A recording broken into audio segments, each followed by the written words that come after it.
This is a baseball card. This is a Pokemon card. Smash them together and what do you get? The answer is found in a story that weaves itself through hobby shops and the hearts of sports fans worldwide, spanning 40 years and refusing to die.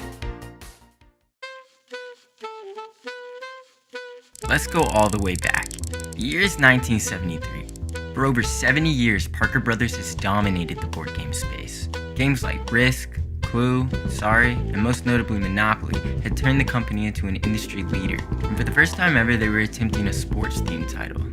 Introducing ProDraft. Sky's the limit. Here's where football games are really won and lost. In ProDraft. That bum, 10,000 tops. The ProDraft game. You use official trading cards to build the strongest team. No, Bid. I've got a hunch about his knees. You seen that jackrabbit run? The game would focus less on playing football and instead the business that is football. You'd act as a manager, bidding on players, signing deals, executing trades, and ultimately trying to build a full 11-man offense. The official game was played as follows. Upon opening the box, you'd find 4 different card types: player cards, value cards, contract cards, and option cards. Player cards are football trading cards exchangeable based on player positions. Acquiring a player card comes with a top value card, categorized into A, variable ratings up to 100, and B, ratings 25 to 60. Value cards have brief descriptions, adding flavor. Contracts were managed through contract cards, which range from $5,000 to $50,000. And if you forgot the game was from the 70s, you would remember now. Option cards enable special actions, signing TV deals, trading players, or taking sidelined opponents. Each manager would start with 2 player cards, each with their own respective value cards. They would also start with 6 contract cards, 1 option card, and a stand to hold everything. Turns would offer managers 3 choices. You could play an option card, use a sidelined player, or spin the football spinner for various outcomes, which would often start an auction. There were 2 different types of auctions, open auctions and closed auctions. In an open auction, players would verbally call out their bids until no one else could match the highest bid.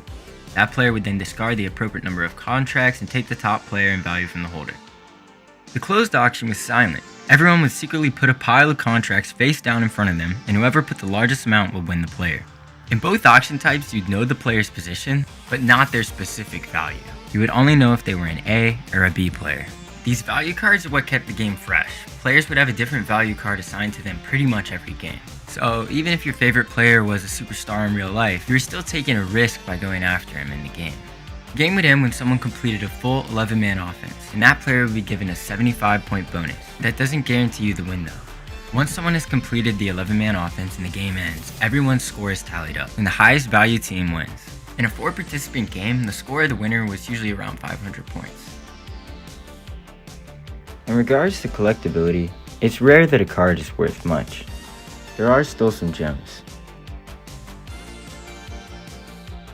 You can get standard use sets online for pretty cheap, and given the nature of the cards being used very regularly in the game, most are pretty worn. The game also had 2 different iterations, a 1973 version and a 1974 version, the latter replacing some of the card fronts. All in all, ProDraft was definitely ahead of its time, not just in the sense of sports cards and board games, but because of its focus on the business and financial side of sports rather than the game itself. Think rebuilds in a board game in the 70s. The ProDraft board game wouldn't get another release, and 20 years would pass before we saw any advancements in the sports card TCG industry. In 1995, Don Russ would release a game developed by themselves and NXT Games, Top of the Order. Gameplay would focus on simulating an actual baseball match and was much more complex and detailed than ProDraft. The base set was made up of 360 cards and came in an 80-card starter deck. You could expand your collection with 12-card booster packs. Reading from the game's wiki, gameplay involved using only one type of card, the player card. Each player had 17 statistics. Offensive players would play a card representing the type of swing a batter is using, while the defensive manager would choose a pitch with a card play. To resolve the play, each player would draw the top card of their deck and compare them to one or more tables to determine the outcome. And maybe instead of saying the game was complex in comparison to ProDraft, I should have just said it was complex in general, and kind of hard to play. Some even say the game resembled Stratomatic in the amount of game detail. Top of the Order wasn't very well received. It never got its rumored expansion or another release. And even though Top of the Order struck out, Don Russ would actually try their hand at another sports title, This one, NFL Red Zone. Not to be confused with the modern day NFL Red Zone. We are going into overtime. Russ attempted to market their NFL title alongside Top of the Order and released an initial set that consisted of 336 cards. These were again sold in an 80-card starter deck, and you could again expand your collection with 12-card booster packs. An expansion called 1995 Expansion Teams did release in December 1995 and contained 98 cards. This expansion focused on the Carolina Panthers and the Jacksonville Jaguars. In gameplay, players would each draft players from their team and then draw a card that determined the current play's outcome based on that card's color. The game was criticized for being too repetitive and player cards having next to no actual impact on the gameplay.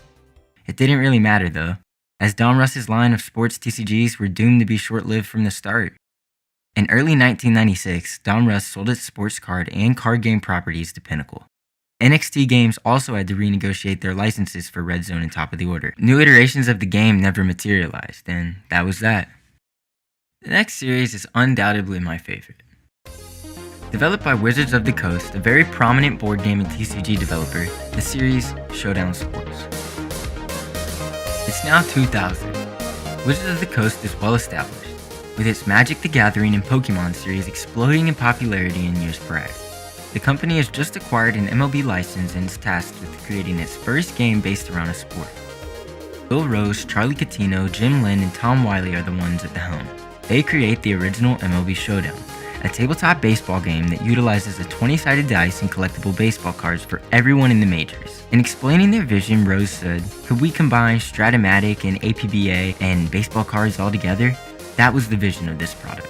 We were both tabletop gamers, so it was something that we wanted. We were creating a game for ourselves. That's how we create most of our games. We just create games that we would like to play, and then we sell them." Keep in mind, the success of Wizards' other series, primarily Pokemon, left them with enough cash to take some risks developing other properties at the time. And lucky for them, this risk worked out. Baseball's popularity, a trading card boom, and an extremely well-designed game all combined at the perfect time and culminated in the game's explosion in popularity. Here's the game's mechanics. Each batter possesses an on-base value located at the upper right corner of their card, along with a range of outcomes numbered 1 through 20 corresponding to dice rolls.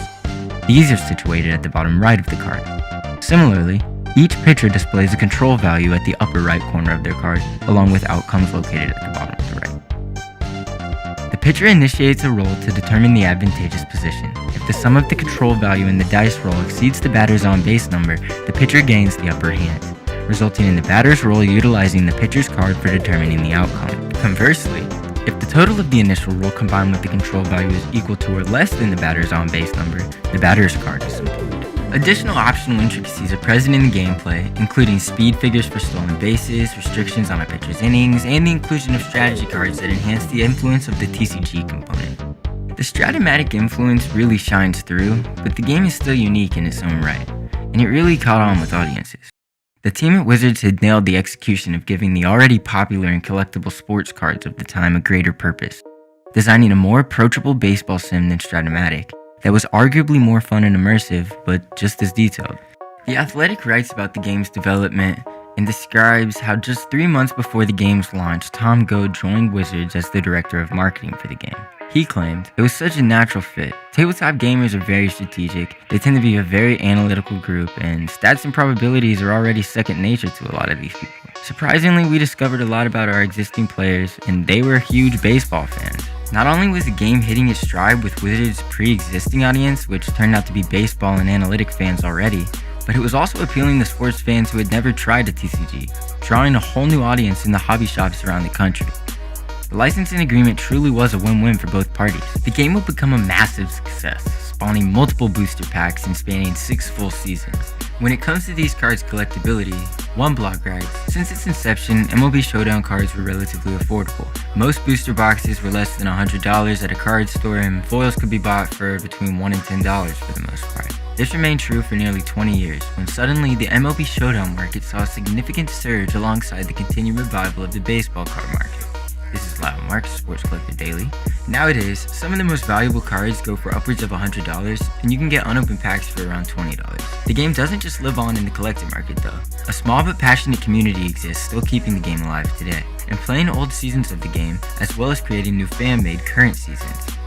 When MLB Showdown was created, Jim Walper headed the design of the game. He's said to have spent thousands of hours painfully scraping ESPN stats and pasting them into an Excel spreadsheet, which then performed numerous operations to create the player cards 1 through 20 outputs. And even though the game isn't still produced today, fans can use these same operations and spreadsheets to create cards for current players, or really any player they like. Another lifelong fan, Bob Bumbarger, compares playing a game of Showdown to a match of MLB The Show, claiming, PS4 does a good job with this, but there's something about the collecting.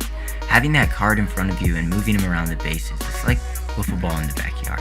Irregardless of its only 6-season lifespan, MLB Showdown has lived on in those that found it special, even today. I think that has a lot to do with the game itself and the team behind its design. They claim, the love of Showdown is the love of baseball. We didn't create something for people to love. We created a gateway for people to access what they already love. That's one of the things in the design. The design wasn't to make MLB Showdown shine. The design was to make real baseball shine. People love baseball. This was an elegant way for people to connect with their love in their pastime. And by now, you're probably asking, if MLB Showdown was this successful, where's their other sports titles? And don't worry, Wizards actually wasted no time expanding Showdown Sports into other leagues. They'd acquire a license for the NBA and released NBA Showdown in 2002, 2 years after their original series' success. BoardGameGeek.com writes, this game is notable for its fast play, accomplished by avoiding a shot-by-shot mechanism, instead having a quarter-by-quarter roll for each player. This gives players points, assists, and rebounds. Additionally, each player has a speed and power rating which factors into their matchups, and they can get hot or cold. It seems the gameplay wasn't as well designed as MLB Showdown. A few flaws stemmed from the dice's importance and impact in comparison to player card stats. Chris Webber and Shaquille O'Neal were also claimed to be pretty overpowered in gameplay. And while the game wasn't nearly as popular as baseball, its counterpart, it still had a fan base. The Indiana Pacers front office actually had their own league, consisting of 10 players.